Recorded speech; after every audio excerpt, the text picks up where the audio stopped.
It's time now for a look latest in local news. In the news, the Wayne County Board of Education in the process of searching for the next school superintendent in Wayne County. That search began Tuesday at the board meeting as they met behind closed doors from 3 p.m. to 7:15 last night, going over the 29 applications as they begin to narrow the field down. Chairman Nick Ellis says in their first round, the board hopes to dwindle it down to somewhere around 15 to 18, eventually getting down to the final 3 applicants, which at that time, those 3 names will be made public, and the board will go from there and eventually hire the next school superintendent for the school system. Chairman Ellis tells WIFO-FM that the majority of the applicants are from within the state, but from all around the state of Georgia. The farthest applicant is from the state of Rhode Island. The board once again will meet this Friday at 12 noon to continue the process. Once again, the target date to have it down to the final 3 candidates is February 26th. Current school superintendent Jeaup set to retire at the end of the month of March. Again, WIFO-FM will continue to follow the story as it develops, but again, the search began yesterday. Again, 29 applicants in all, and again, they set to meet several more times, dwindle it down to the final 3, make those names public, and have 3 more interviews with those candidates, and finally make a decision on who the next school superintendent will be for Wayne County. Jesup City Commissioners held a virtual meeting at 5 p.m. yesterday afternoon. Commissioners approved the upcoming City of Jesup elections.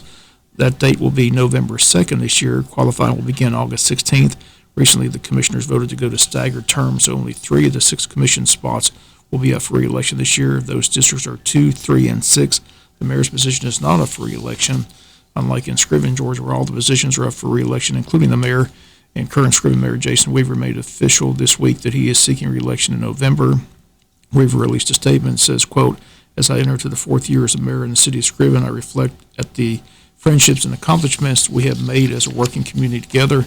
Therefore, after careful consideration and prayer with my family, leaders, and friends, I still have many goals that we have yet to achieve and complete.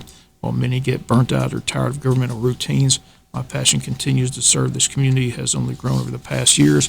He says, "Thank you, Scriven, for much for you have done and taught me. Let's get ready to seek one more term and finish this thing just do right one more time. Sincerely, Mayor Jason Weaver," and making it official that he'll be seeking another term in office in Scriven in the month of November. We'll be back with more news after this word from our sponsor, the commercial messages, so please stay tuned. In other news, WIFO-FM talked yesterday with GBI agent Stacy Carson.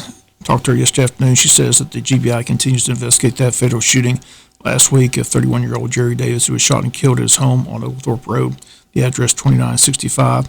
Carson asked if anyone knows anything about the shooting. The police called the GBI at 912-729-6198 or the Wayne County Sheriff's Department at 427-5970. Shooting death nearly a week old, with still no arrest in the case. Carson says they received some information and that they continue to investigate the shooting. Also, she says the investigation continues into the allegations against Jesup Police Chief Mike Lane.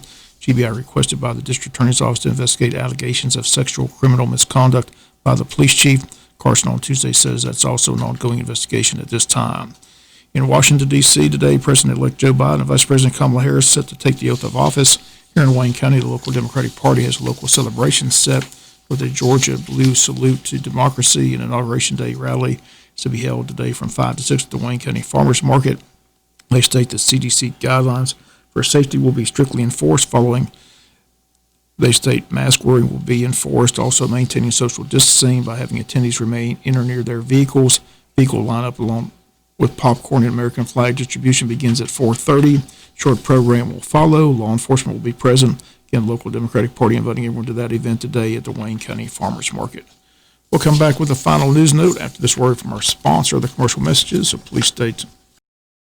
Final note in the news, legislative session continues in Atlanta, and all this week we've been talking with our local representatives. Today we'll hear from State Representative Bill Werkheiser on the Butch and Bob Show. He'll be our special guest. The bill was introduced in the Georgia House that would stop organizations from donating money to help run elections after a group backed by Facebook founder Mark Zuckerberg gave millions of dollars last year. State Representative Joseph Gullett, a Republican from Dallas, Georgia, says taxpayers and their government should fund elections administrations, not nonprofit groups. Gullett introduced his legislation after the Center for Tech and Civic Life awarded grants to several county election offices in Georgia. The group is funded by Zuckerberg and his wife Priscilla Chan. Organization gave $9.4 million to DeKalb County, $6 million to Fulton County, $4.2 million to Gwinnett, nearly $1.7 million to Douglas County, $756,000 to Cherokee County, and $360,000 to Paulding County. State Representative Gullett says that money went towards elections, staffing, hazard pay, absentee ballot, postage cost, equipment, voter outreach, and personal protective gear. Gullett says the state should want as little influence as possible on elections. He says he doesn't believe it's appropriate to allow outside agencies and organizations to do it. Again, the legislation introduced is House Bill 62. That's going to do it for latest in local news. Sports comes your way in a few minutes. Bob Morganson, have a great day.